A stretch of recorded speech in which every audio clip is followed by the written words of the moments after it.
Bismillahirrahmanirrahim. Assalamualaikum warahmatullahi wabarakatuh. Alhamdulillah, hari ini kita senantiasa diberi kekuatan kesehatan yang maha kuasa, sehingga kita masih bisa menjalankan aktivitas perkuliahan kita seperti biasanya untuk pertemuan yang kedua. Sebelum kita mulai perkuliahan, alangkah baiknya kita berdoa sedang agama kita masing-masing. Mari kita berdoa mulai.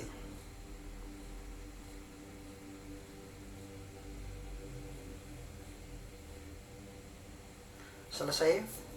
Hari ini kita akan membahas di bab 2. Kita bahas soal relevansi antara etika bisnis.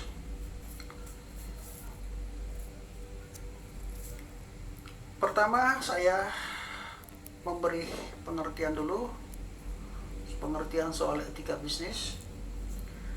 Etika bisnis adalah cara-cara untuk melakukan kegiatan bisnis yang mencakup seluruh aspek berkaitan dengan individu, perusahaan, industri, dan juga masyarakat. Kesemuanya itu mencakup bagaimana kita menjalankan bisnis secara adil, sesuai dengan hukum yang berlaku, dan tidak tergantung pada kedudukan individu ataupun perusahaan di masyarakat. Ini berkaitan dengan pengertian soal etika bisnis. Kita masuk di dalam pembahasan berikutnya adalah untuk terciptanya etika di dalam bisnis sesuai dengan budi pekerti luhur. Ada beberapa perlu yang diperhatikan, antara lain adalah berkait dengan pengendalian diri. Pengendalian diri ini adalah kemampuan seseorang untuk mengendalikan dirinya secara sadar agar menghasilkan perilaku yang tidak merugikan orang lain sesuai dengan norma sosial dan dapat diterima di lingkungan masyarakat. Ini pengendalian diri. Jadi kehati-hatian seseorang di dalam membuat suatu polisi kebijakan sehingga jangan sampai itu merugikan pihak orang lain. Lalu berkaitan dengan soal pengembangan tanggung jawab sosial. Nah, kalau bersoal tanggung jawab sosial berarti kita akan bicara soal corporate social responsibility atau di sini CSR. Nah, konsep CSR adalah di situ adalah perusahaan harus memiliki tanggung jawab atau memiliki tanggung jawab terhadap konsumen, karyawan, pemegang saham, dan lingkungan dalam aspek operasional perusahaan. Jadi ini berkaitan dengan tanggung jawab sosial oleh perusahaan, baik tanggung jawab dia tetap terhadap karyawan, tanggung jawab dengan konsumen, tanggung jawab dengan penghasilan, kemudian tanggung jawab dengan lingkungan sosialnya juga harus diperhatikan karena berkaitan konsep CSR. Kalau konsep CSR berkaitan dengan kepentingan di beberapa aspek, termasuk di situ selain kepentingan diprioritaskan terhadap karyawan, kepentingan juga lingkungan kemasyarakatan harus diperhatikan. Dan konsep CSR ini sudah dilakukan oleh banyak perusahaan. Lalu yang berikutnya adalah mempertahankan jati diri. Nah, kalau kita berkaitan dengan tadi bisnis yang sesuai dengan budi pekerti luhur, berarti di sini kita bicara soal berkaitan dengan hati nurani kita masing-masing. Kalau kita bicara soal hati nurani, berarti kita di situ bicara soal kejujuran. Kejujuran berarti di situ kita harus saling menghormati orang, jangan merendahkan orang. Lalu itu kita harus menjunjung tinggi nilai-nilai keluhuran kita. Lalu di situ kita bagaimana upaya kita memberdayakan kearifan lokal juga kita. Jadi kalau bervisit, kearifan lokal itu harus kita perhatikan agar jangan sampai kita tidak memperhatikan kearifan lokal, maka kita mengharapkan semua barang dari luar, sehingga yang berkaitan dengan produksi dalam negeri itu artinya tidak diperhatikan oleh masyarakat. Padahal kita harus memperhatikan produksi dalam negeri supaya akan membangkitkan ekonomi nasional kita, utamanya para UKM, usaha kecil dan menengah. Jadi kita harus memperhatikan dan percaya bahwa kita adalah cinta pada produk-produk kita dalam negeri. Banyak pengertian masalah jati diri ini, berbeda-beda, bisa Anda perhatikan. Saya kasih contoh, misalnya kalau kita berbangsa dan bernegara, jati diri bangsa Indonesia apa? Misalnya bahasa Indonesia. Nah, bahasa Indonesia ini yang mempersatukan seluruh berbagai suku bangsa di sini, agama mempersatukan berbagai suku, ya, lalu agama jadi satu dalam satu kesatuan bangsa. Jadi jati diri bangsa adalah misalnya bahasa Indonesia. Yang tadi saya jelaskan, jati diri kita berkaitan dengan pada dunia bisnis. Juga bisa juga di situ, kalau jati diri kita harus menjadi orang yang transparan, terbuka pada sesama orang lain. Juga jangan sampai kita hanya lebih mengutamakan orang lain daripada kepentingan perusahaan kita. Jadi ini harus di manage dengan baik. Lalu di situ menciptakan persaingan yang sehat. Nah, kalau persaingan sehat ini berarti ada kemampuan seorang manajer, ya, atau seorang direksi di perusahaan itu dalam mengembangkan daya saing di dalam memasarkan produknya, ya. Daya saing menekan produknya yang berdampak pada kinerja karyawan. Berapa kinerja karyawan? Kinerja karyawan meningkat dan berdampak positif bagi perusahaan. Jadi adalah kemampuan dari seorang direksi dalam melakukan daya saing di dalam bisnis dia tanpa melakukan sifat-sifat yang tidak dilarang atau tidak etik dan bermoral. Misalnya di situ berkaitan dengan masalah monopoli pasar. Jadi persaingan sehat itu tidak boleh Anda melakukan hal-hal yang dilarang dalam undang-undang. Jadi monopoli pasar itu juga tidak dibenarkan. Lalu berikutnya soal konsep pembangunan yang berkelanjutan. Nah, dalam memenuhi kebutuhan saat sekarang ini, kebutuhan yang sangat kita lihat saat ini juga tidak bisa mengorbankan kebutuhan generasi yang mendatang. Berkaitan dengan lingkungan, pencapaian sosial, berkaitan dengan sumber-sumber alam kita yang perlu diperhatikan. Jadi sumber alam kita ini kalau bisa masih sekian generasi terakhir masih bisa dinikmati secara terus-menerus, tidak hanya sesaat. Lah, sekarang bagaimana program pertumbuhan ekonomi yang hijau? Nah, pertumbuhan ekonomi hijau ini adalah mewujudkan ekonomi hijau yang dapat mengurangi kemiskinan, kelestarian lingkungan, dan efisiensi sumber daya alam. Jadi ini yang diperhatikan. Kita boleh membangun suatu sumber alam dimanapun yang berkaitan di Indonesia ini untuk kepentingan bangsa negara, tetapi harus memperhatikan juga efisiensi sumber alam ini untuk kepentingan masyarakat yang akan generasi muda yang akan datang. Ini berkaitan dengan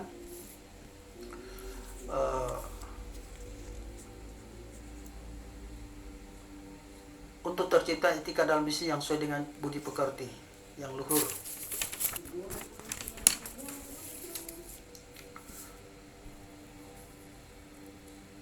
Yang berikutnya, etika pergaulan bisnis dapat meliputi beberapa hal, antara lain hubungan antara bisnis dengan langganan konsumen. Kemasan berbeda-beda membuat konsumen sulit untuk membedakan atau mengadakan perbandingan harga terhadap produknya.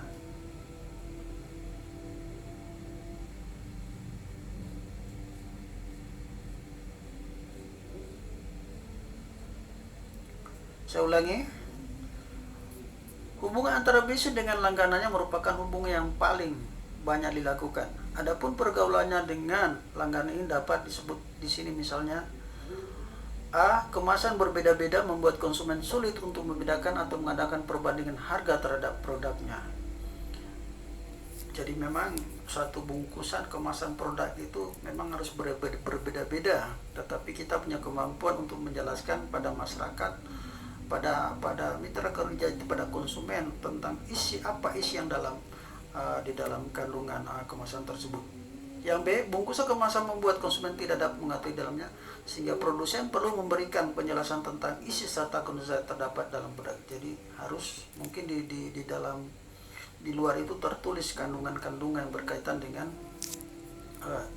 isi daripada produknya. Lalu situ hubungan dengan karyawan. Manajer pada umumnya selalu berpandangan bahwa memajukan bisnis seringkali harus berusaha dengan etika pergaulan dengan karyawannya. Jelas, ini tidak bisa dilepas seorang manajer memberikan perilaku yang baik terhadap karyawan. Pergaulan bisnis dengan karyawan ini meliputi beberapa hal, misalnya soal training, promosi atau kenaikan pangkat bagi yang memang sudah memenuhi syarat untuk dinaikkan pangkat, dan menempatkan orang-orang itu pada kompetensi bidangnya masing-masing. Tidak bisa menempatkan di dalam satu tempat itu bukan kompetensi dia, atau hanya dasar untuk kepentingan, atau hanya dekat dengan manajer. Lalu berkaitan dengan PHK. Nah, PHK juga ini tidak bisa dilakukan sepihak, harus ada klarifikasi pada karyawan bersangkutan sehingga dia bisa memberikan pembelaan diri. Nah, pembelaan diri untuk kepentingan masa depan dia, keluarga dia. Jadi perusahaan harus terbuka, harus mengklarifikasi terhadap yang bersangkutan. Berikutnya adalah 4 adalah hubungan dengan investor. Nah, perusahaan yang terbentuk perseroan terbatas dan terutama yang akan atau go public harus menjaga pemberian informasi yang baik dan jujur dari bisnisnya kepada investor atau calon investornya. Nah, kalau ada investor yang masuk, ini perusahaan akan go public, dia harus jujur, secara transparan menjelaskan pada si investor tersebut. Jangan sampai ketika masuk dalam investasi itu dia bisa merugikan pihak investor. Jadi terbuka, dari semuanya terbuka, mulai dari produk, pembukuan itu harus terbuka pada investor. Lalu yang kelima, hubungan dengan lembaga keuangan. Hubungan dengan lembaga keuangan terutama pada umumnya merupakan hubungan pergaulan bersifat finansial. Nah, kalau hubungan dengan lembaga keuangan terutama pajak, ini harus diperhatikan juga. Setiap perusahaan itu harus memperhatikan kewajiban perpajakannya setiap bulan, bahkan setiap tahun. Menyajikan pembukuan yang sesuai dengan aturan perundang-undangan perpajakan kita sebagai diatur dalam pasal 28. Jadi dia tidak bisa melakukan pembukuan yang tidak sesuai dengan aturan yang dalam ketentuan undang-undang perpajakan kita dalam Undang-Undang Nomor 28 tahun 2007 tentang ketentuan dan tata cara perpajakan. Situ cukup jelas. Selain diatur itu adalah dia harus mengacu pada standar ketentuan pembukuan, dia harus sesuai dengan standar akuntansi Indonesia. Saya lanjut berikutnya lagi, ini soal 5 tingkatan etika bisnis. Ini bisa dipelajari individual, organisasi, asosiasi masyarakat, dan internasional. Saya lanjut berikutnya.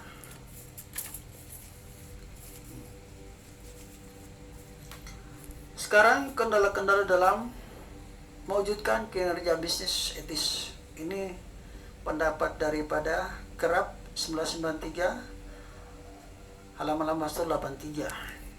Pertama, beliau berbicara soal standar moral pelaku bisnis pada umumnya masih lemah.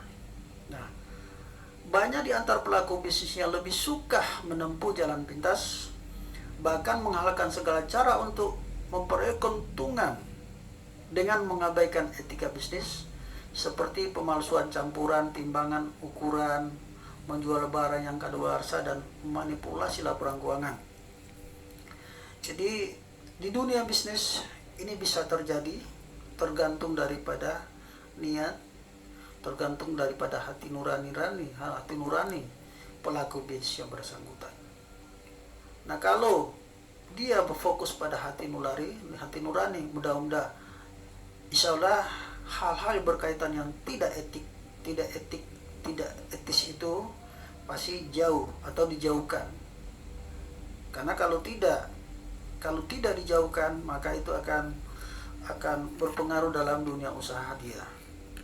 Jadi saya contoh, sudah diberi contoh tadi soal misal timbangan. Kalau kita menjual gula, timbangannya harus sesuai dengan timah 1 kilo 1 kilo, tidak bisa dikurangi dari situ.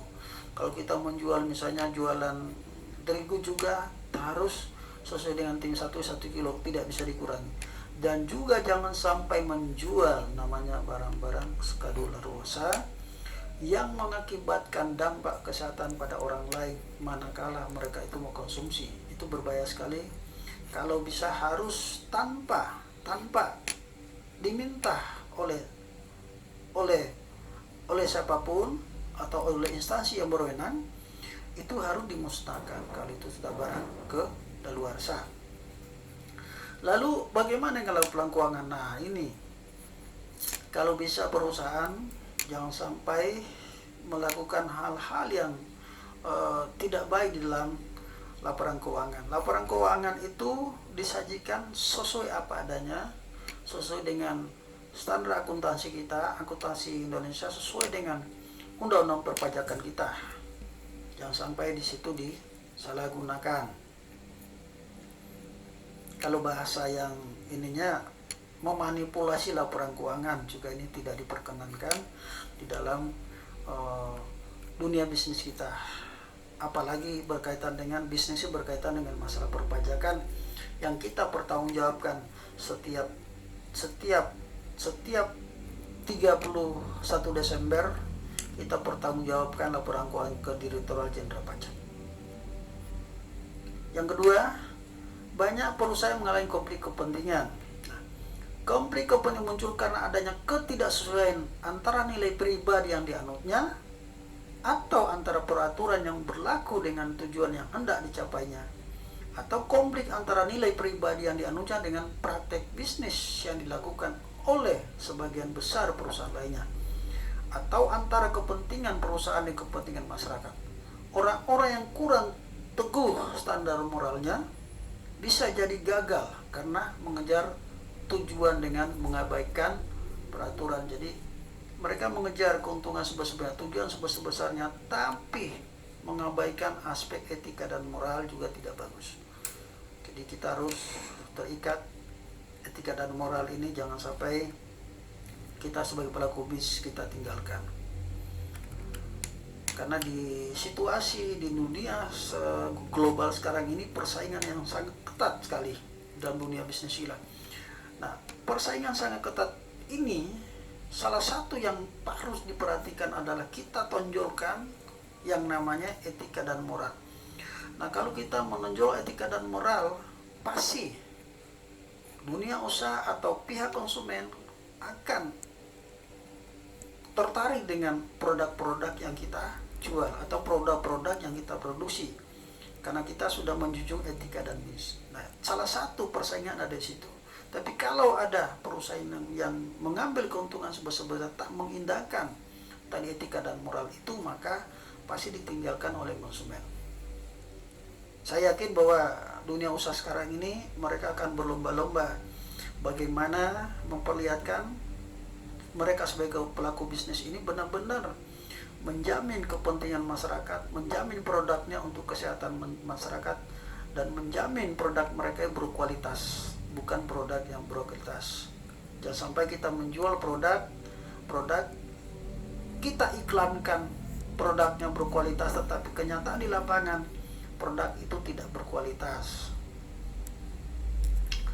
Lalu berikutnya adalah situasi politik dan ekonomi yang belum stabil.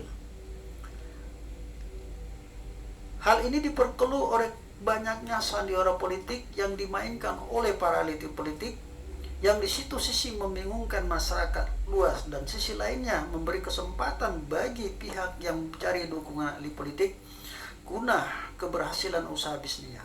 Situasi ekonomi yang buruk tidak jarang menimbulkan spekulasi memanfaatkan pulang guna memperoleh keuntungan tanpa menghiraukan akibatnya. Ini berkaitan situasi politik dan ekonomi. Memang ini sangat berpengaruh sekali terhadap dunia usaha kita. Seperti yang kita lihat saat ini berkaitan dengan pandemi ini, situasi ekonomi kita sangat memperhatikan. Sehingga banyak perusahaan-perusahaan yang tidak mampu bersaing, yang tidak punya modal besar, bisa akan berhenti dalam melakukan operasi dia dalam keseharian dia. Sehingga ini akan berdampak pada keberadaan karyawan. Bisa terjadi karyawannya itu dirumahkan atau karyanya di PHK.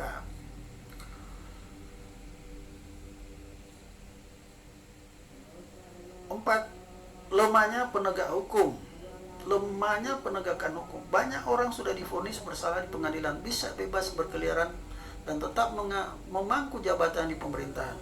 Kondisi ini mempersulit upaya memotivasi pelaku bisnis penegakan norma nomor 3. Saya yakin kalau sudah dikenakan suatu hukuman,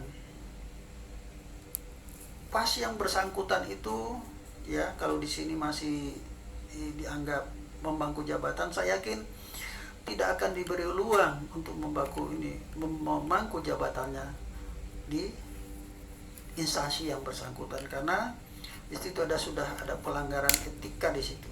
Etika, tapi fakta di lapangan kita belum lihat ya, fakta di lapangan bisa terjadi, tapi ini analisis saya bahwa kalau seseorang itu sudah melakukan pelanggaran etika di situ, moral di situ, apalagi sudah mendapat hukuman, kalau bisa itu tidak diberi jabatan di dalam suatu instansi.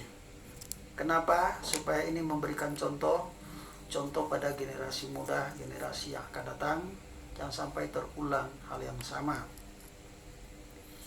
Belum ada organisasi profesi manajemen untuk menegakkan kode etik bisnis dengan manajemen. Jadi ini memang belum ada.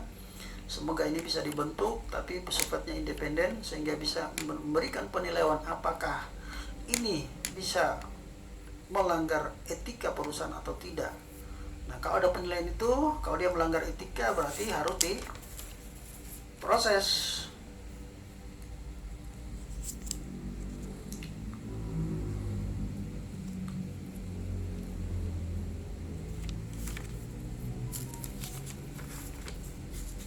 Share saya ini cukup dulu sampai di sini.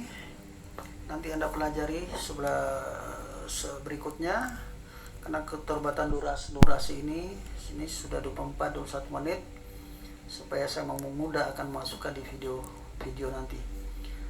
Saya iri perkuliahan kita hari ini. Wabillahi taufiq hidayah. Wassalamualaikum warahmatullahi wabarakatuh. Saya berdoa pada semua mahasiswa saya, termasuk saudara-saudara, orang tua, bapak dan ibunya, semuanya ada di manapun berada, sahabat-sahabatnya. Semoga kita selalu diberi kekuatan kesehatan yang mengkuasa, serta dijauhkan dari segala penyakit. Amin ya rabbal alamin. Terima kasih.